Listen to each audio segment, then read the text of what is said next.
Je vous recommande la boutique La Londoloise, c'est Judith Londolé. Si vous voulez être classe, chic, être habillé, être admiré. Parole de Mopao Mokonzi.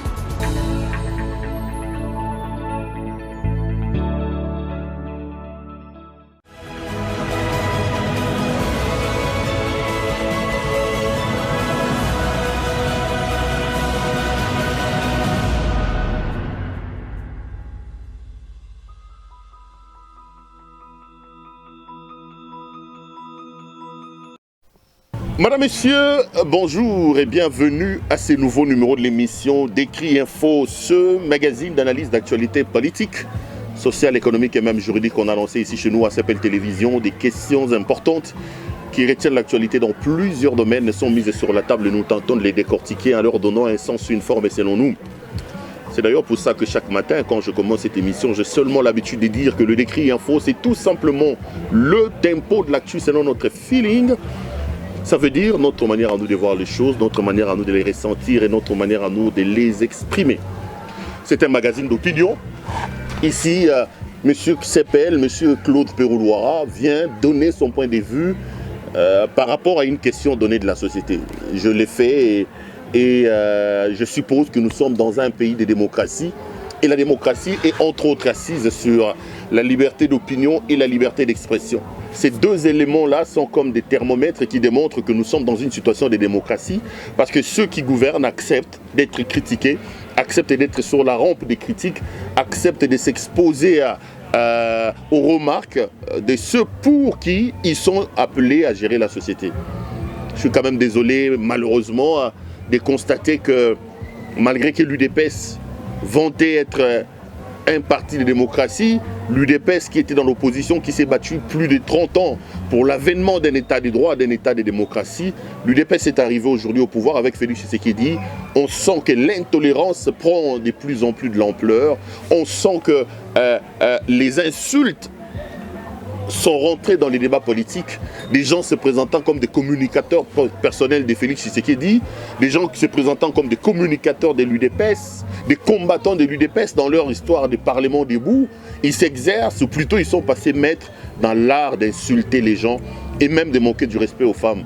Je n'oublierai jamais les insultes, les insanités auxquelles a été confrontée Janine Mabunda à l'époque présidente de l'Assemblée nationale, dans un parlement debout de l'UDPS. Moi, ça me désole énormément et ça me fait tellement mal que le combat de Etienne Tshisekedi Mulumba, cet homme qui a sacrifié sa vie, qui a sacrifié de sa jeunesse et même sa famille, puisse être autant galvaudé par ceux qui se présentent comme étant ses fils biologiques et ses fils idéologiques. Donc, je viens pour donner mon opinion. Je viens dire, voilà, sur ces sujets, voici ce que moi, Claude Péroulouara, je pense de tel ou de tel autre sujet. Et c'est du journalisme, d'ailleurs du pur journalisme. Parce qu'en journalisme, les choses se font sur base de ce que nous appelons chez nous genre journalistique. Mon professeur de radio-télévision me disait, les genres journalistiques entre les mains des journalistes, ce sont comme des outils qui lui permettent de donner une forme à une information. Ça lui permet de traiter une information. Donc une information peut être traitée sous le format de reportage, sous les formats de récits, sous les formats d'enquête, sur les formats. Une information peut aussi avoir la forme d'un éditorial. Et en journalisme, un éditorial est tout simplement un article, ou plutôt un genre journalistique dans lequel le journaliste ou sa rédaction monte au créneau pour prendre position. Donc le journaliste étant un citoyen dans une société, il a le droit d'opiner, de donner son opinion, de critiquer ou plutôt de donner un avis sur ce qui se passe dans la société. Et Décrit Info, dans son cahier des charges, et donc ce magazine qui me permet tout simplement de venir journalistiquement donner mon point de vue sur ce qui se passe dans la société. Mais non, ceux qui ne me rencontrent pas, ceux qui ont du mal à me rencontrer sur base des arguments et des griefs que je pose sur la table, ont tendance à chercher des faux fuyants. Ont tendance à chercher des faux fuyants, est-ce que tel, non, c'est du pur journaliste. Et je l'ai dit, j'ai souvent l'habitude de le dire dans mes nombreuses émissions. que je suis prêt à ouvrir un débat journalistique, un débat scientifique sur ce que j'ai fait et être en face de n'importe qui parce que je ne suis pas un charlatan. Je n'ai pas raté en droit, je n'ai pas raté en médecine, je n'ai pas raté en infirmerie ou je sais pas moi, dans les études de laborantin ou de qui que ce soit, je sais pas moi, en mécanique ou en chirurgie ou quoi que ce soit pour être journaliste. Non, non, je n'ai pas raté ma vocation. Ma vocation première, c'est journaliste et c'est pour ça que je suis allé aux études. C'est un peu ça la différence peut-être avec ceux qui sont venus dans ces métiers comme des intrus et qui malheureusement font énormément de bruit sur ce qu'ils sont en train de faire. Merci à vous, merci, vous êtes très très nombreux à nous faire confiance, à nous suivre. Vous êtes presque 80 000 aujourd'hui à s'être abonnés sur CPL Télévision. À CPL Télévision, je veux dire, je vous invite à demander vos proches, vos membres des familles, vos amis, vos enfants, vos cousins, vos cousines à pouvoir s'abonner s'ils veulent utilement être informés, s'ils veulent avoir l'information et la bonne information sur ce qui se passe dans le pays, une information sans couleur, sans tendance. Ils n'ont qu'une seule chose à faire, s'abonner sur CPL. Donc abonnez-vous, appelez les gens à pouvoir s'abonner, ça nous fera énormément plaisir. Merci pour vos nombreux critiques. Merci aussi à nos partenaires, la boutique La Londoloise. La boutique La Londoloise avec sa patronne Judith Londolé Betoko. Judith Londolé Betoko. Moula Tissi Kitoko, Bilamba Kitoko, Yemoko Kitoko, c'est elle qui nous habille. Si cette chemise ou une autre chemise ou une veste que vous avez vue, Pérou Loire apporté vous a plu, n'hésitez pas à appeler Judith Londolé Betoko. Dites-lui que vous avez vu une veste portée par Pérou Loire et passez vos commandes. Ça nous fera énormément plaisir et elle se fera le réel plaisir aussi de pouvoir honorer vos commandes. Mes amis, vous avez vu mon thème. Il s'est clôturé hier ou ce week-end à Lubumbashi, une table ronde qu'on a appelée table ronde de réconciliation. Je ne sais pas moi quel est le nom qu'ils ont donné ça par rapport au conflit Katango-Kassaïen. Félix Tshisekedi était donc à Lubumbashi. Il a clôturé les travaux, c'était samedi, ce week-end, avec un discours, tout ça, vous avez suivi. Moi, je suis venu un peu aujourd'hui pour qu'on puisse épiloguer autour de cette question-là. Je veux qu'on réfléchisse autour de cette question-là. Je vais planter les décors sur ce que véritablement ce problème. Je vais tenter de tirer les responsabilités des gens, des uns et des autres. Et au final, je tenterai de donner des pistes et des solutions que moi je trouve être utiles pour résoudre définitivement ce problème et ne pas se cabrer dans ce chemin des solutions conjoncturelles, des solutions cosmétiques que Tshisekedi apporte depuis qu'il est là comme président de la République.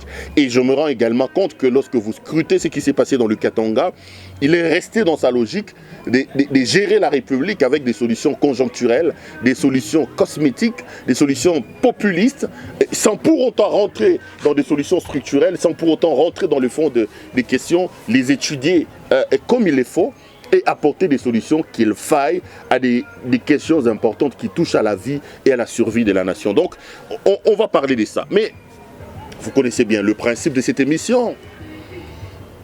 Un principe auquel je ne veux pas déroger, même si aujourd'hui cette émission n'est pas tournée dans mon cadre habituel. Remarquez que le plateau dans lequel je suis n'est pas mon plateau habituel parce que nous avons décidé de faire un peu la ronde. Là, je suis dans le Katanga, d'où je suis d'ailleurs en train de faire cette vidéo où j'ai rencontré certains notables. Vous avez vu notamment l'émission avec Mouyambo, j'ai fait quelques rondes. La mission pour laquelle je suis venu au Katanga, je ne l'ai pas encore achevée. Donc je suis encore au Katanga, mais la maison ne doit pas rester vide. Donc je l'ai fait ici.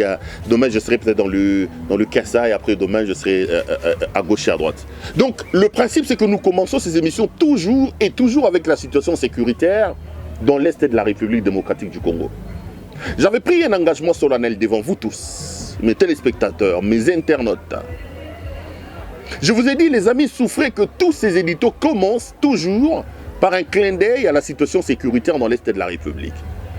Ce clin d'œil voudrait tout simplement rappeler aux Congolais partout où ils sont, à ces nombreux téléspectateurs qui ont pris le temps, qui me suivent régulièrement, que notre pays connaît des situations extrêmement graves. Que dans la partie est de ce pays, nous avons des situations extrêmement graves. Moi, j'avais dit, je commençais à trouver assez anormal, même si nous avons des écrivains comme Mutinga qui ont rédigé des ouvrages, notamment La République des inconscients. Mais l'inconscience dans laquelle nous tous ont commencé à baigner, l'inconscience qui commençait à nous caractériser, donner l'impression que tout va bien, donner l'impression que ce qui se passe dans l'Est de la République s'est passé dans la maison du voisin, commençait à me turlupiner un peu. J'ai donc décidé, moi, de ne commencer mes éditos que par la situation sécuritaire dans l'Est de la République démocratique du Congo. Pourquoi je l'ai fait? Je l'ai fait pour deux raisons. La première des raisons, c'est que moi, je veux jouer au lanceur d'alerte. Je voudrais que l'humanité entière, le monde entier sache qu'il y a des problèmes dans mon pays. Que vous soyez en France, en Belgique, aux États-Unis d'Amérique, au Canada, au Taïwan, je sais pas moi, au Singapour, partout où vous m'appelez. Que vous soyez en Algérie, au Maroc, j'ai reçu beaucoup d'appels des étudiants là-bas. Les amis, vous devez savoir qu'il y a des sérieux problèmes dans votre pays. Je me suis dit que vous soyez dans n'importe quel coin de la planète, je sais que si vous êtes Congolais, votre cœur bat pour ce pays. Dans la langue de Chuma, on dit Kwabenda Kulu Kwamuchi. Et en français normal, on dit on est mieux que chez soi.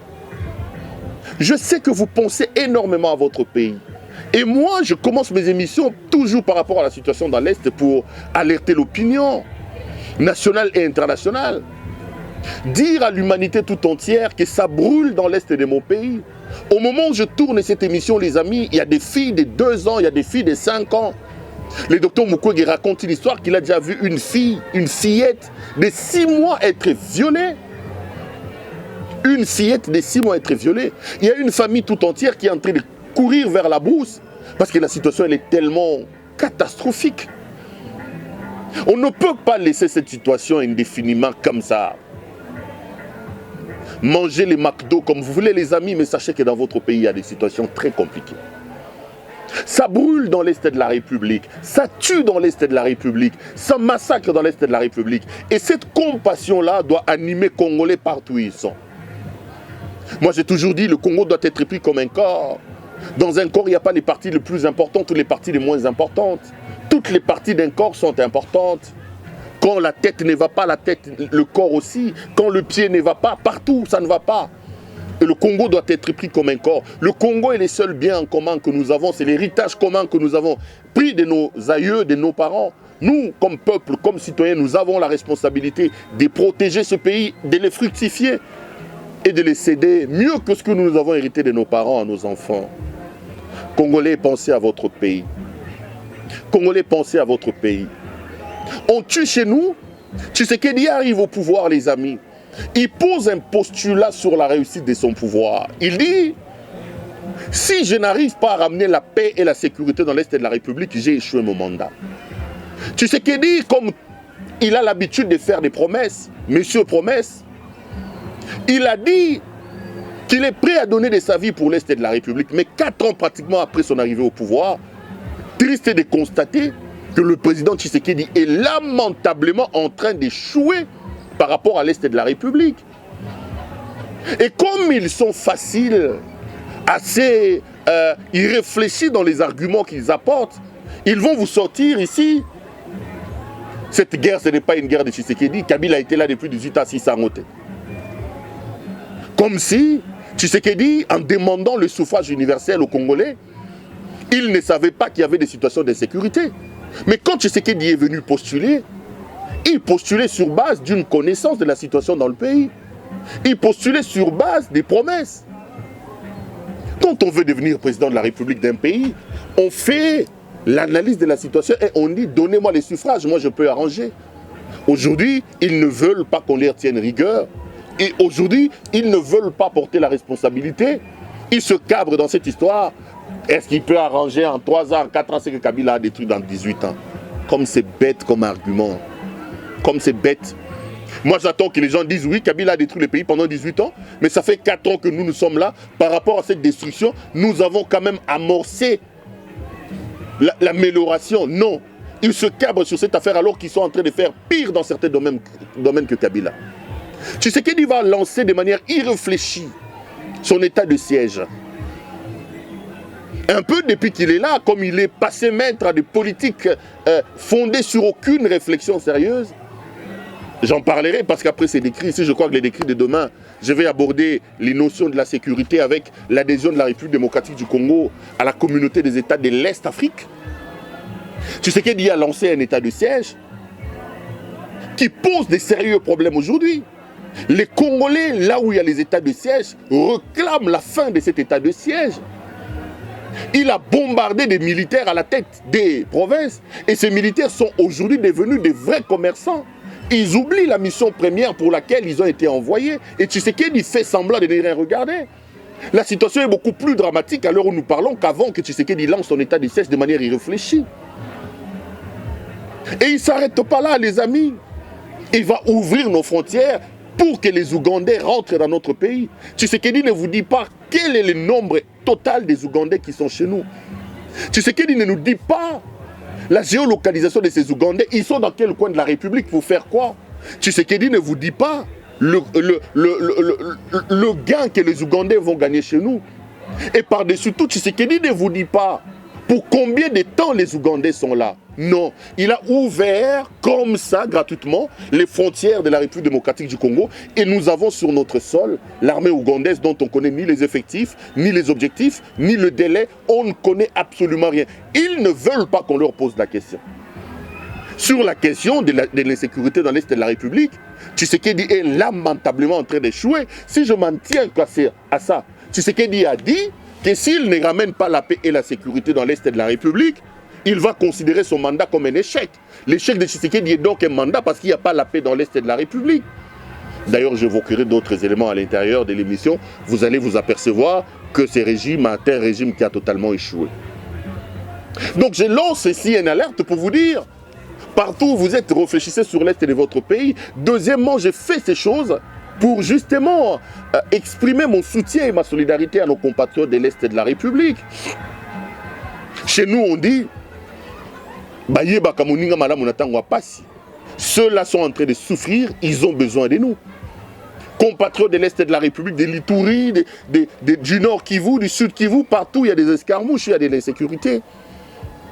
Ne perdez pas espoir. Ce pays se relèvera. Ne laissez personne venir vous inculquer dans la tête que Mboke Koufa.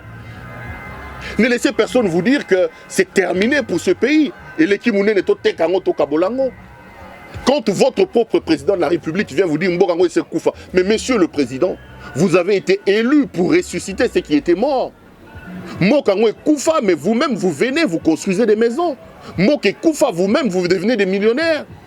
Regardez le standing des amis de Tshisekedi qu'il a ramené de l'Europe. Regardez le nombre de détournements qu'il y a. C'est toujours en termes de millions. Mboke Koufa, mais ils ont quand même la possibilité de détourner des millions. Attendez, c'est assez contradictoire, M. Tshisekedi.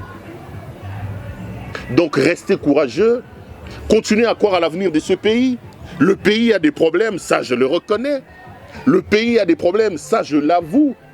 Mais ce pays se relèvera. Le Congo est dans un état critique, dans un état de coma. Et le Congo a besoin des spécialistes. Le Congo a besoin d'un leadership clair, un leadership visionnaire et un leadership fort. Des dirigeants capables de se surpasser. Des dirigeants capables de mettre au-dessus de leurs intérêts l'intérêt commun. Quand on aura ces dirigeants-là, quand on aura ce genre de président de la République, rassurez-vous que le pays ira pour le mieux. Et pour conclure, j'ai toujours mes deux postulats que je pose sur la table. Vous voulez vraiment que le pays aille de l'avant, les amis, vous avez deux choses à faire.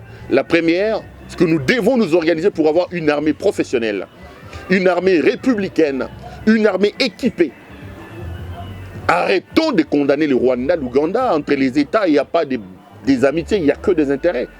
Si l'insécurité dans l'Est de la République apporte un intérêt au Rwanda, n'attendez pas que le Rwanda fasse des enfants de cœur pour vous ramener la paix. Notre responsabilité, c'est de travailler pour notre armée, c'est de travailler pour que nous ayons une armée républicaine, une armée dissuasive, une armée professionnelle et une armée bien équipée.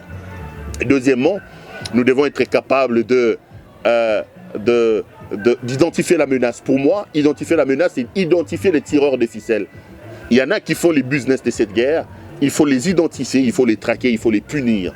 Si on les fait, les gens vont comprendre qu'on ne tue pas, on ne viole pas, on ne massacre pas à l'est de la République démocratique du Congo gratuitement. Cette peur-là fera absolument que la paix et la sécurité reviennent dans l'est de notre pays. Voilà les deux choses que j'avais à dire sur l'est de la République. Demain, je reviendrai, je redirai la même chose. Avant toutes mes émissions, je commencerai par là, jusqu'à ce que Dieu fera grâce que la paix et la sécurité reviennent dans cette partie du pays. Voilà donc ce que j'avais à dire sur l'est de la République. Les amis, laissez-moi en venir à mon sujet du jour. Je voulais aujourd'hui qu'on réfléchisse ensemble sur ce qu'on appelle désormais le conflit Katango-Kassaïen, avec en toile de fond la table ronde que Tshisekedi et Sama Lukonde ont organisée à Lubumbashi.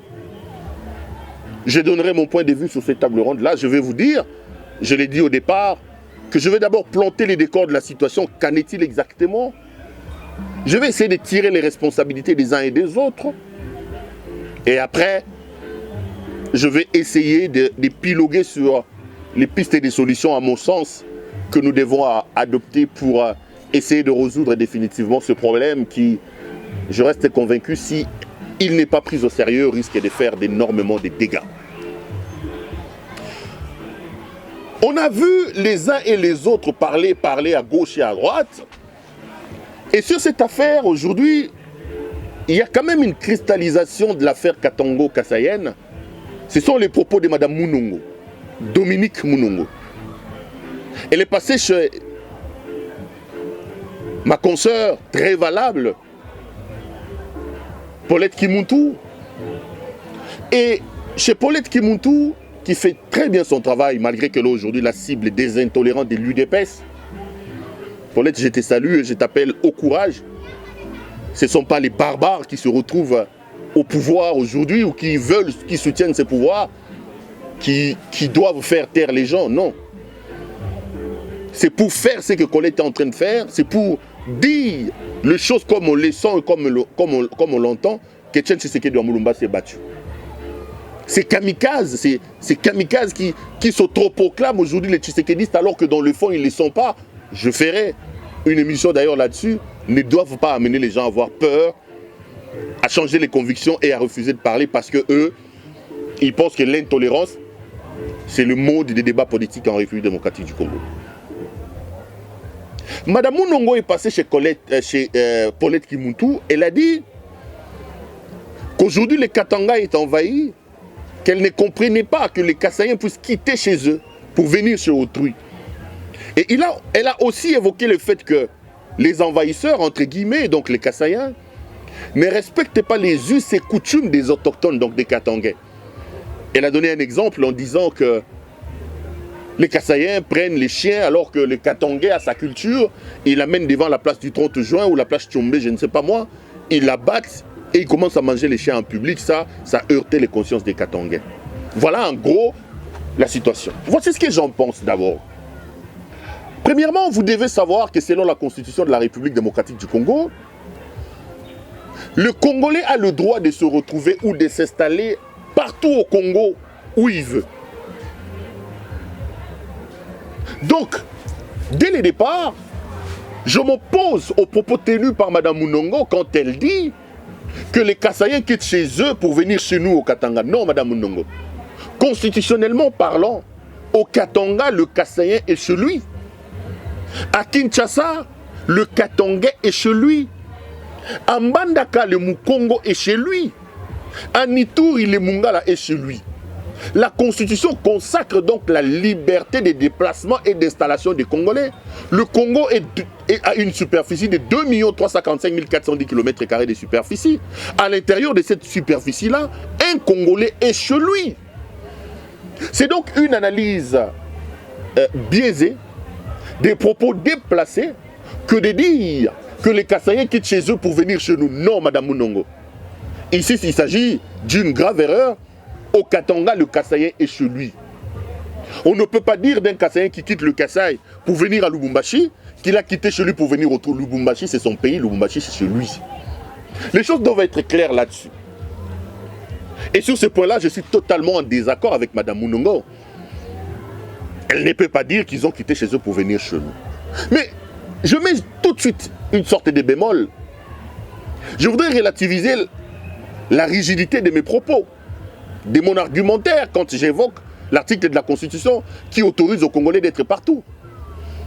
Les gens sont tout simplement malhonnêtes, hypocrites quand ils font cette analyse, en évoquant le fait que le Congolais a le droit de rester partout. Oui, le Congolais qui a le droit de rester partout sans être inquiété, c'est le Congolais qui exerce ses libertés individuelles, les libertés que lui reconnaît la Constitution de rester partout au Congo où il veut. Mais les amis, ce qui se passe ici dépasse le cadre d'un exercice normal des libertés individuelles. Ici, nous ne sommes plus dans le cadre de l'exercice des libertés individuelles. Nous sommes dans un exode. Nous sommes dans un déplacement massif. C'est totalement différent. Ici, le problème n'est plus au niveau de l'exercice des libertés individuelles. Le problème devient une situation que l'autorité, que l'État doit gérer. Dire que les Kassaïens qui quittent le Kasaï pour venir chez eux au Katanga ont le droit, j'ai dit oui. Mais ici, nous ne sommes plus dans l'exercice des libertés individuelles. Nous sommes dans le cadre des déplacements massifs. Nous sommes dans le cadre d'un exode massif. C'est différent. Regardez cette situation avec la table, avec les lunettes de l'article de la Constitution qui dit qu'un Congolais peut s'installer partout où il veut, est tout simplement une grosse erreur. Parce qu'un Congolais qui quitte le Katanga ou qui quitte le Kasaï pour venir à Lubumbashi, moi par exemple, si je veux m'installer à Lubumbashi, je viens, j'ai créé un autre CPL ici, je trouve une maison, je fais venir ma famille, j'ai quelque chose, j'ai un travail. Là, j'exerce un travail, une liberté. Mais ici, vous avez en face de vous des trains entiers remplis des êtres humains qui fuient la faim, qui viennent comme du bétail et qui viennent en masse sans avoir un endroit pour loger, un travail. Non, là, soyons honnêtes les amis, on n'est plus dans le cadre de l'exercice des libertés individuelles. On est devant un phénomène et l'État doit prendre ses responsabilités pour étudier ces phénomènes. Parce qu'un exode massif pose un problème. Il pose un problème de sécurité de part et d'autre. Ceux qui quittent le Kasaï, l'État doit se poser des questions pourquoi ils quittent le Kasaï. En quittant le Kasaï, il insécurise aussi le Kasaï parce que le Kasaï, c'est vide de la main-d'œuvre. Mais en venant à Lubumbashi, il se posera aussi un problème d'insertion, un problème de sécurité. Même la sécurité du tronçon. Regardez les accidents qui se font en route avec le rail, le déraillement tout le temps. Donc, l'État doit étudier la question. L'État ne doit pas se cabrer, ne doit pas réduire le débat au niveau de l'article qui dit que chaque Congolais peut rester chez lui. Non, on n'en est plus à ce niveau-là. On a dépassé le niveau de l'exercice des libertés individuelles pour aller vers un autre niveau, celui d'un exode, d'un déplacement massif. Et quand on est sérieux, le déplacement massif doit être encadré. Le déplacement massif doit être étudié. Il faut que l'État apporte des solutions idoines pour que nous n'ayons pas de problèmes comme on est en train de les voir aujourd'hui. Donc là, je relativise très vite la rigidité de mon argumentaire contre Mme Mounongo. Donc ceux qui reprochent à Mounongo d'avoir dit qu'ils quittent chez eux, ils ont raison, mais moi je vais les appeler à aller un peu plus loin. Parce que ces déplacements massifs posent des problèmes de frustration, des problèmes de cohabitation, le problème d'organisation de la vie, la responsabilité, et donc plutôt le problème de l'État qui doit étudier la question probablement, plutôt sérieusement, pour savoir ce qui se passe. Une autre question qu'il faut se poser, c'est la question de la cause de ces déplacements massifs. Qu'est-ce qui fait qu'aujourd'hui, le Kassaïen se sente en insécurité chez lui, prenne aveuglément femmes et enfants, monte avec beaucoup de risques dans un train comme un mouton, comme du bétail, et viennent dans une aventure sans lendemain au Katanga au point de créer des problèmes? Quelle est la cause de ces déplacements massifs, les amis? La cause est simple, c'est la faim. C'est le désespoir qui amène le Kassaïen à quitter son coin pour venir vers le Katanga. Et pour ça, vous ne pouvez pas le lui reprocher, les amis. Quand quelqu'un est en train de se battre, non pas pour l'orgueil, mais pour la survie, vous envoyez avec les Africains qui vont se jeter dans la mer, dans les océans pour aller en Europe. Parce qu'ils pensent que de l'autre côté, ils auront la chance de survivre et qu'ils ne l'ont pas dans leur propre pays. Donc, ce problème, il faut d'abord définir la cause de la situation. Donc nous devons étudier la cause de la situation. Les amis, la cause, c'est la faim, c'est le désespoir, le manque de perspective qui, aujourd'hui, oblige le Kassaïen à quitter le Kasaï pour venir dans le Katanga. En ayant élucidé la cause de la situation, je vais tirer les responsabilités. Je regarde la caméra, les amis. Félix Tshisekedi est un pyromane. Je le répète, Félix Tshisekedi est un pyromane. Je l'ai vu organiser un voyage inutile pour aller consacrer un théâtre de chez nous, une pièce de théâtre que lui et Sama Lukonde ont organisé à Lubumbashi. Comme il aime bien voyager, il aime bien le voyage touristique. Monsieur est au pouvoir, il se déplace avec l'argent du trésor public de Kinshasa à Lubumbashi pour bénir une pièce de théâtre, soi-disant une table ronde, qui doit tabler sur la question du Katanga et du Kasaï. Les amis, Tshisekedi n'aime pas le Kasaï. Le problème, le responsable numéro 1 de la situation du Kassaïen, du malheur du Kassaïen aujourd'hui, s'appelle Félix Antoine Tshisekedi Tshilombo. Félix est un pyromane qui a enflammé la situation dans le Kasaï et qui aujourd'hui arrive à Lubumbashi et fait semblant de jouer aux sapeurs-pompiers alors que c'est lui qui en est l'auteur. Je vais m'expliquer. Je sais que les gens qui n'aiment pas les débats vont parler, ils vont insulter. Le problème du Kassaïen aujourd'hui est un problème de manque d'espoir, des problèmes de faim, un problème de manque de perspective. Tshisekedi est président de la République. Il est Kassaïen. Je regarde ma caméra, je pose la question. Monsieur le président de la République, ça fait 3 ans, bientôt 4 ans que vous êtes à la tête de la République démocratique du Congo. Dites-moi, qu'est-ce que vous avez déjà fait pour le Kasaï? Que Tshisekedi vous dise. En 3 ans ou en 4 ans, quelle est la politique publique que M. Tshisekedi a mis pour le Kasaï?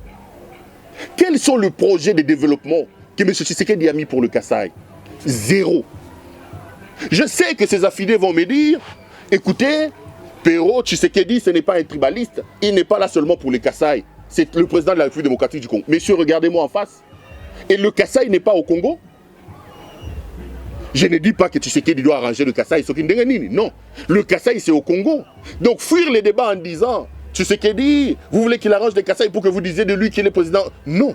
Le Congo, le Kasaï fait partie du Congo. Tshisekedi a déçu l'espoir des Kassaïens. Tshisekedi a compliqué, a empiré la situation du Kassaïen. Le problème du Kasaï s'appelle Félix Antoine Tshisekedi Tshilombo. Chers frères Kassaïens, chères sœurs Kassaïens, regardez-vous en face. Tshisekedi n'aime pas cette province-là. L'ennemi public numéro 1 du Kassaïen à l'heure où nous parlons s'appelle Félix Tshisekedi Tshilombo. Cet homme a détruit l'espoir des Kassaïens. On disait ici que Moulouba comme président de la République, Moulouba comme président de la République. Félix est là. Non seulement qu'il n'a rien fait pour le Congo dans son ensemble, mais monsieur n'a aussi rien fait pour le Kasaï. Je ne l'appelle pas être président tribaliste. Arranger le Kasaï, c'est arranger aussi le Congo. Ne fouillez pas les débats, les amis. Si Félix Tshisekedi avait arrangé le Kasaï, le Kassaïen aujourd'hui ne se retrouverait pas dans l'obligation de prendre le train dans des conditions risquées pour aller au Katanga. On va me dire, non, mais Pero, écoute, qu'est-ce que Tshisekedi peut faire en 3 ans? Le Kasaï a été détruit par le Kabila. La Miba est par terre parce que Laurent Désiré Kabila a vidé là-bas avec l'effort de guerre. Des arguments fallacieux, des arguments des gens qui n'ont rien à dire aux Congolais, qui sont en train de distraire les gens. En 4 ans, si Tshisekedi était ingénieux, si Tshisekedi avait une vision, si Tshisekedi avait un leadership clair, quelque chose pouvait être fait au Kasaï. Il ne l'a pas fait. Il n'aime pas le Kasaï, ce monsieur. Il n'aime pas le Kassaïen.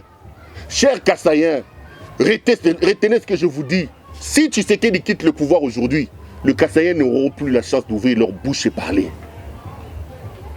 On disait ici, Kassaïen aux pouvoir. Un Kassaïen a pris le pouvoir, il a fait de la jouissance, des voyages touristiques, son cheval de bataille. Il a fait du scandale. Il a fait du détournement, de la corruption, ce cheval de bataille, oubliant d'arranger le pays, oubliant d'apporter un mieux-être au peuple kassaïen. C'est la cause de la situation.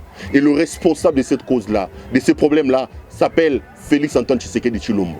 Si le Kassaïen a un ennemi qui doit regarder comme son ennemi à l'heure où nous parlons, cet ennemi-là s'appelle Félix Antoine Tshisekedi Tshilombo. Ils disent Kabila, Kabila, Kabila, menteur que vous êtes. Tshisekedi est allé dévaliser les réserves de change quand il est arrivé au pouvoir. Il a pris 500 millions de dollars qu'il a dépensés comme des petites cacahuètes avec ses amis les tchécouleurs qu'il a ramenés de l'Europe. Vous pensez que si ce monsieur était sérieux, dans les 500 millions de dollars qu'il a volés là, s'il avait pris 100 millions seulement, il avait mis ça dans des projets d'agriculture ou des projets de culture de maïs, le Kassaïen aurait pu avoir fait aujourd'hui, vous le pensez? Et c'est Kabila qui l'a empêché dans les 500 millions là de faire. Tshisekedi a pris 500 millions qu'il a dilapidés. Il a dit qu'il y avait des projets, des dessertes agricoles, des routes de dessertes agricoles dans le Kasaï. Combien de kilomètres Tshisekedi a fait avec cet argent? Il a bouffé sa poux dans sa jouissance. Tshisekedi a pris le pouvoir. Il a lancé soi-disant le projet Tshilé-Gelou dans le Kasaï. Nous en sommes où, à l'heure où nous parlons? C'est Kabila qui lui a demandé de détourner l'argent des Tshilé-Gelou qui pouvaient arranger le Kasaï. C'est Kabila. Tshisekedi a pris le pouvoir. Il a pris l'argent, il a donné à ses conseillers au détriment des règles, des compétences du gouvernement. Ces conseillers sont allés en Mbujimaï. Ils ont détourné cet argent. Le ministre José Mpanda a dit « Nous sommes des voleurs tout biv. Nous avons volé l'argent du Kasaï. » Tshisekedi est allé là-bas, il a fait semblant parlant d'un discours de triste mémoire de cette histoire de Machi Amoumen. Il a constaté que ses propres conseillers, les Bilomba, les Boma et les autres, ont détourné l'argent. Tshisekedi est rentré à Kinshasa. Ça fait 6 mois ou 7 mois depuis qu'il a quitté le Kasaï. Vous avez entendu que Tshisekedi a sanctionné quelqu'un? Vous avez entendu que pour l'amour du Kasaï, Tshisekedi s'est rendu compte que l'argent avait été volé. Bilomba est toujours là, non? Et Boma qui s'est battu est toujours là, non? C'est Kabila qui a empêché Tshisekedi de sanctionner les gens. Tshisekedi n'aime pas le Kassaïen, Tshisekedi n'aime pas le Kasaï. Kabila est parti, il a laissé la chute Katende, le barrage de Katende, à 60 ou 70% déjà achevé. Il restait 40 ou 30%. Ça fait 4 ans que Tshisekedi est là. Peut-il vous dire, vous Kassaïen, lui Tshisekedi, Kassaïen Machi Amoumenou, qu'est-ce qu'il a fait pour la chute, le barrage de Katende? Cet homme doit être considéré comme l'ennemi public numéro 1 de Kassaïen. Tshisekedi n'aime pas le Kasaï.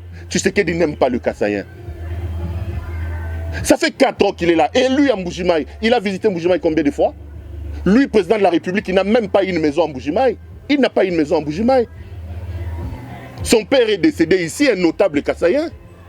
Tshisekedi n'a même pas donné la possibilité au Kassaï de pleurer son père. Il a marchandé le corps de ses dignes fils du Kasaï, Etienne Tshisekedi Wamulumba. Pour ses raisons personnelles, il voulait devenir Premier ministre. Il a laissé Tshisekedi dans un frigo pendant plus d'1 année, pendant 2 ans. Et il devient président de la République. Il sort des millions pour les obsèques de Tshisekedi qu'il détourne encore. Même les obsèques de son propre père, ils ont détourné l'argent. Vous voyez où l'ose Tshisekedi?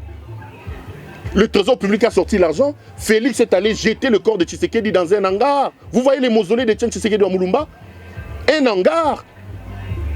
Même le jeune homme ici, Moïse Mbiye, a enterré son père dignement que le héros du Kasaï, Tshisekedi à Mulumba. Vous avez vu le mausolée que Moïse Mbiye a construit pour son père? Lui, un simple individu, un jeune homme, mais regardez ce que Tshisekedi a fait. Alors que des millions étaient sortis, et on vous dit que même l'argent des obsèques de Tshisekedi Wamulumba ont été détournés, alors que son fils est président de la République. Et vous voulez dire, c'est Kabila qui lui a demandé de détourner cet argent des obsèques? C'est Kabila qui lui a demandé d'aller jeter Tshisekedi Wamulumba dans un hangar? C'est Kabila? C'est Kabila? Les amis, ne fuyons pas les débats. À l'heure où nous parlons, le Kasaï a des problèmes. Et l'ennemi du Kassaïen, l'ennemi du Kasaï s'appelle Félix Antoine Tshisekedi Tshilombo. Cet homme, le Kassaïen doit le regarder avec les yeux. Cet homme, le Kassaïen doit le sanctionner. Il n'aime pas le Kasaï, Tshisekedi. Tshisekedi n'aime pas le Kasaï. Je l'ai dit en regardant la caméra. Quand ils disent que les Kabila, on ne peut pas reprocher à Tshisekedi le Kabila, tralala. Mais Tshisekedi, comme Kassaïen, devait corriger ce que les Kabila ont fait. Tshisekedi devait corriger ça. Kassaïen, Tshisekedi, c'est votre problème. Et puis à un moment donné, les amis, soyons sérieux. J'ai critiqué Kabila plusieurs fois, je vais revenir. Vous pensez que Tshisekedi, avec les limites qu'il nous démontre, les insuffisances que lui-même, comme individu, démontre dans sa vie et dans sa gouvernance. Je vais le dire. Avec les compétences qui caractérisent la gestion de la République par les régimes Tshisekedi. Je parle de l'incompétence. Vous pensez que si Tshisekedi avait pris ce pays dans les conditions où Kabila avait trouvé ce pays, le Congo allait exister? Kabila to fingaye, tous à la claire. Tshisekedi, dans sa jouissance, dans ses multiples voyages, dans la gabégie, dans le clientélisme qu'ils ont installé au sommet de l'État. Kabila a 29 ans, un enfant, il prend le pouvoir. Est-ce que Kabila avait trouvé une armée? Kabila avait trouvé un pays? Est-ce qu'on pouvait quitter Kinshasa pour Goma? On l'insulte, on les critique. Oui, moi-même, je suis le premier. Cet homme Tshisekedi ici, qui prend le pouvoir à plus de 50 ans, Tata Mukolo, il avait trouvé le pays là où Kabila l'avait trouvé. Vous pensez que Tshisekedi allait réussir ce pays? Tshisekedi a trouvé un État entier, un pays entier. Tshisekedi a trouvé une armée. Tshisekedi a trouvé les réserves d'échange qu'il est allé prendre avec ses amis les Chekouleurs. Tshisekedi a trouvé une administration. Tshisekedi a trouvé un État. Tshisekedi a payé Moka. S'il était sérieux, il pouvait commencer à construire sur ce qui existait. Il commence même à détruire celui que nous avons critiqué a construit.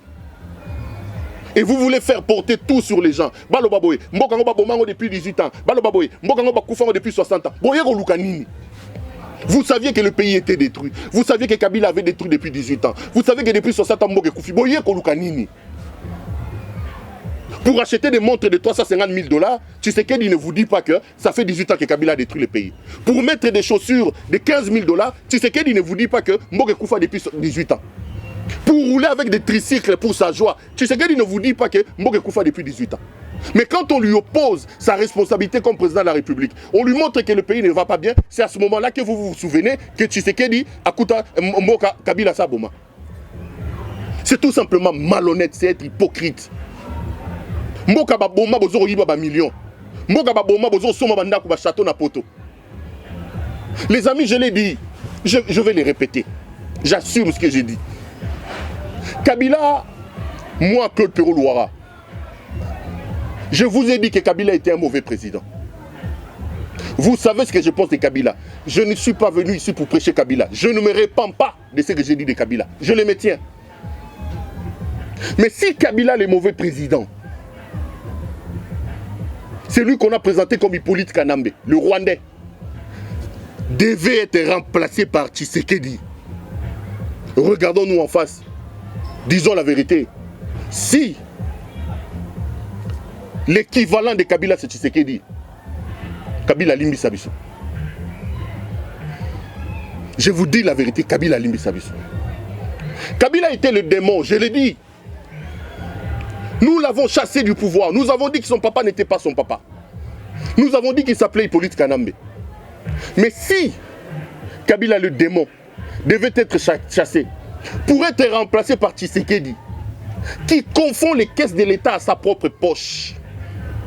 Si on a chassé Kabila pour que Tshisekedi prenne plus de 500 millions de dollars américains de réserves d'échange, les dilapide comme des cacahuètes, pour qu'ils ne comprennent pas qu'il y a une différence entre son argent et l'argent du trésor public, Kabila, pardonne-nous.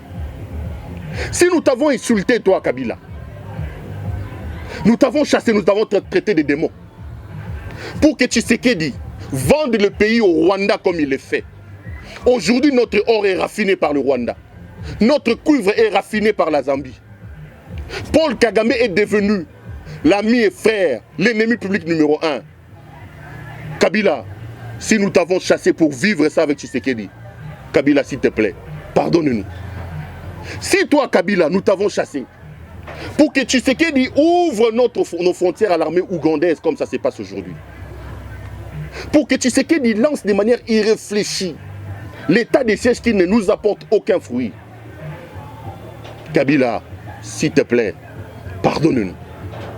Si nous t'avons chassé, toi, Kabila, pour que Tshisekedi, Félix, vide l'Europe de tous les chekouleurs, des man, des féman, des frappeurs Alors que nous avons des compatriotes compétents qui ont fait des grandes universités. Tshisekedi va vider l'Europe de tous les couleurs. Il vient, il leur donne des grandes fonctions ici. Ils font perdre à la République ses lettres de noblesse. Kabila, pardonne-nous. Si nous t'avons chassé Kabila, pour que Tshisekedi prenne la présidence de la République, le transforme en une agence internationale de voyages touristiques, avec dans le rôle de touriste en chef lui-même, 2 500 000 $ par voyage. Il en a déjà fait près de 200. Si vraiment nous t'avons insulté Kabila pour que ces touristes en chef transforment l'institution président de la République en une agence de voyage, Kabila, s'il te plaît, pardonne-nous. Si nous t'avons chassé pour que Félix Tshisekedi Tshilombo vienne au pouvoir et expose ses envies libidinales exagérées, sa libido débordante sur la place publique. Si nous t'avons chassé pour que Tshisekedi prenne les services de sécurité à côté dans son infidélité, dans son adultère, il prend les services de sécurité brutalisés sous Mamanaye, bazo kate soutien mokilizo mona. Il fait ainsi perdre les lettres de noblesse à la fonction du chef de l'État. Kabila, tu n'as pas fait ça. S'il te plaît, pardonne-nous. Si nous t'avons chassé du pouvoir pour qu'Augustin Kabouya, qui était des fonctions Kadhafi, vendeur de carburant en bidon, pour que Jean-Marc Kabound, qui est venu dans un cargo avec un sandal de Kamina, on le voyait, devienne aujourd'hui des millionnaires, alors que mon ami le pasteur Gilit, fils Moukoko, Emmanuel Chibambe, Jules Monieré et les milliers de combattants restent encore dans la pauvreté sous les arbres, alors que les Kabouya et les Kabound sont devenus des multimillionnaires. Kabila, pardonne-nous. Si nous t'avons chassé du pouvoir, pour qu'un certain Fortuna Bisselele, un inconnu que le monde entier ne connaissait pas, un certain J.C. Kaka Bongo, Topin, si c'est les Topins, des amis brassicoles de M. Tshisekedi, avec qui il prenait la bière à Matongé là-bas à Bruxelles. Pour que ces gens-là viennent aujourd'hui confondre les caisses de l'État, pire, et scènent les caisses de l'État comme ils sont en train de le faire aujourd'hui. Ils sont devenus des multimillionnaires. Ils donnent des ordres à nos magistrats, à nos juges. Alors que des gens qui se sont battus comme Jacques-Mé Chabani, comme Zachary Nkenda, comme Tshilumbu, comme Tshilumbai, ces gens ont donné de leur sang, de leur sueur, gazé. Eux, ils sont toujours là. Ces profiteurs, les amis de Tshisekedi, deviennent des millionnaires. Kabila, pardonne-nous. Kabila, pardonne-nous. Tshisekedi est en train de béatifier Kabila. Tshisekedi est en train de sanctifier Kabila, les amis. Il le béatifie, il le sanctifie. Et à l'heure où nous parlons, Kabila, tout l'avons chassé. Oui, je ne le regrette pas. Je ne regrette pas le fait d'avoir dit ce que j'ai dit. Je ne me répands pas. Kabila était un démon. Nous avons cru que Kabila était un démon. Il fallait le remplacer par un ange qui s'appelle Tshisekedi. On a fait une erreur. On a remplacé un démon par Lucifer. Tshisekedi, c'est Lucifer. Si Kabila était un démon, chers Congolais, nous avons chassé les démons pour les remplacer par Lucifer en personne. Cet homme n'aime pas le pays. Sa gestion pose problème. Sa gouvernance pose problème. Il est venu pour jouir au sommet de l'État. Il est venu pour piller au sommet de l'État. Il a amené la jouissance, une gouvernance basée sur la gabégie, le clientélisme. Le pays va nulle part à l'heure où nous parlons à cause de Tshisekedi. Il crache sur la mémoire de son père. Cet homme est indigne d'être président de la République démocratique du Congo. Si c'est pour ça que nous avons chassé Kabila, s'il te plaît Kabila, pardonne-nous. Tshisekedi est véritablement le Lucifer qui est venu prendre ce pays, le plonger dans de problèmes. Si Kabila nous avait laissé dans un coma, c'est Tshisekedi qui est venu signer les certificats de décès. Si Kabila nous avait laissé dans la morgue, c'est Tshisekedi qui nous enterre. Regardez ce qu'ils sont en train de faire avec Samalou Kondé maintenant à Lubumbashi. Il est allé clôturer soi-disant la table ronde Kassaye Katangé là-bas. Vous avez appris que les Kassaïens sont en train de rentrer maintenant au Kassai? Une autre aventure de mauvais goût, une autre solution cosmétique, signée Félix Antoine Tshisekedi. Est-ce que vous avez appris, au moment où nous parlons, que les Kassaïens sont en train de rentrer maintenant au Kasaï. La résolution majeure de cette table ronde que Tshisekedi a clôturée, on a dit qu'on doit travailler pour rendre l'économie kassaïenne attractive. Ceci amènera le pays ou les Kassaïens à ne pas quitter chez lui. Ça, c'est la résolution majeure. Mais Tshisekedi, qui a clôturé les assises, n'a pas dit, conformément à cette recommandation, quels sont les éléments importants, les décisions importantes prises pour effectivement rendre l'économie kassaïenne attractive. Non. Comme il aime voyager, il aime le tourisme, il est venu, il a lu un discours, il a fini, il est parti. Il est venu en Zambie pour signer les histoires, ce qui a Babilo Kababatri. J'ai regardé à partir de Lubumbashi où je suis. Et le président zambien qui prêche pour l'agriculture, les vaches, lui a donné 10 vaches comme cadeau. Non. Tu sais qu'il a pris 10 kilos de lithium, il a donné cadeau. Donc, il a payé ngombe pour le babon, bilanga, tolona. Non. Il y a eu lithium, 10 kilos de lithium, m'a payé le président Zambie. Et c'est cet homme qui nous dirige. Non, les amis. Kabila a été un mauvais président. Dites tout ce que vous voulez de Kabila. Mais au regard de ce que Tshisekedi est en train de faire, Kabila a été un bon président. Si la comparaison de Kabila et Félix Tshisekedi, ah non, Kabila Limbisabiso. Je vous dis la vérité. Et Kabila Limbisabiso. Nous avons dit que tu étais un démon, tu étais un mauvais président. Mais si le correspondant de la gouvernance, de la gestion critiquée de Kabila, c'est Félix Tshisekedi. Tofu Kamato, c'est Kabila, pardon. Non, Kabila. Limbisabiso. Sincèrement, Kabila doit nous pardonner. Moi, Moubala Bato, on l'a maltraité. Vraiment, on l'a chassé pour que l'UDPS vienne étaler sur la place publique ces problèmes d'incompétence et ces problèmes de manque de préparation à la gouvernance. Et là, ils sont en train d'apporter, comme dans leur habitude, des solutions qui ne sont pas de vraies solutions. Ils sont passés maîtres dans l'heure du populisme et dans l'heure des solutions qui n'en valent pas la peine. Heureusement, qu'on s'achemine petit à petit vers 2023. Et lui, tu sais qu'il sait qu'il n'a pas de bilan. Aujourd'hui même, mon caméraman, comme disait Alain Bolodjo, mon caméraman qui me filme ici, s'il postule contre Tshisekedi, il va battre Tshisekedi parce que Tshisekedi n'a rien fait. Et Tshisekedi sait qu'il n'a plus l'assentiment des Congolais. Qu'est-ce qu'il fait? Ils sont en train de s'organiser pour écarter les candidats dans leur histoire des lois électorales. Je vais en parler, je reviendrai. On va détailler candidat par candidat. Et puis on va vous prendre Tshisekedi là, on va vous expliquer ce qui est Tshisekedi, quel est le noir, l'obscurité dans laquelle M. Tshisekedi nous a plongé. Et ils pensent que ces pays, c'est leur bien, ces pays leur appartiennent, ils peuvent faire ce qu'ils veulent, ils commencent à manipuler la justice, ils commencent à faire des histoires, à raconter des histoires à gauche à droite. Didier Boudimou. J'ai appris qu'il a déposé une plainte là-bas en justice. Je vais venir, il y a un mandat d'amener contre moi là-bas, je vais venir. Je prends mon avion, je rentre à Kinshasa pour affronter ce mandat d'amener. Mais c'est triste que Boudimou, Didier, que je connais, accepte d'être le fer de lance d'une situation où la justice est instrumentalisée. J'en parlerai, aujourd'hui je ne vais pas en parler. J'en parlerai. Mais regardez un peu la psychologie, la philosophie de ces gens qui vous dirigent. Didier Boudimou, je parle seulement de lui un peu là.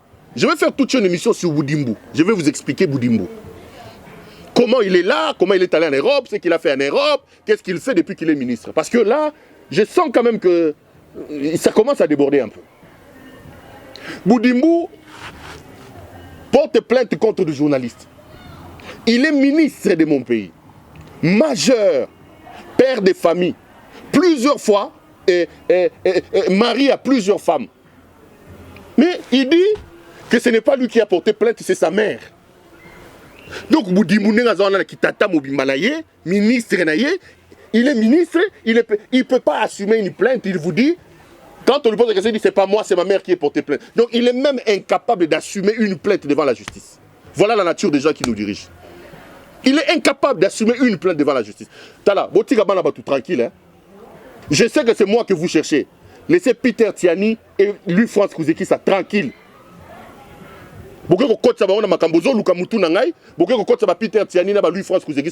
Sortez les enfants d'autrui de ce problème-là. Sortez les enfants. Laissez Peter Tiani tranquille. Laissez lui, France Kouzekissa, tranquille. Je veux revenir sur cette histoire de plaintes, de mandats d'amener et de son auteur. Et même des gens qui sont derrière lui. On sait comment il est devenu ministre. Mais c'est triste que le pays soit dirigé aujourd'hui comme ça, là. Comme ça. C'est comme ça que vous dirigez le pays. Je veux revenir. On va aller. Tokena Binoboe, Malem et Malem. On va aller comme ça, mollo mollo. On va aller comme ça avec vous. Les amis, c'est triste, mais bon, je vais finir l'émission par là. Sur cette note un peu triste, un peu lugubre de ce régime qu'il faut vite considérer comme une parenthèse, qu'il faut vite balayer. Il faut vite balayer ces gens. Il faut vite balayer ces gens. L'émission est terminée. Grand merci à vous de nous avoir suivis. Retrouvons-nous demain pour un autre numéro. Bonsoir chez vous.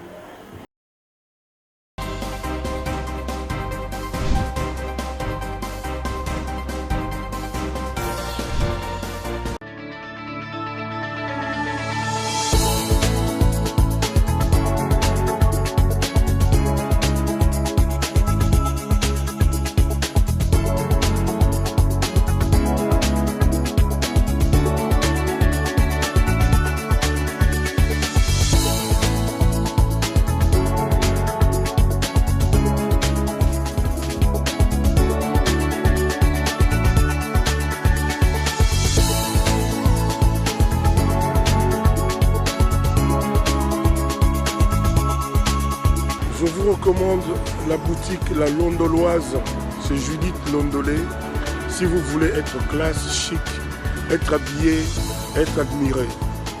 Parole de Mopao Mokonzi.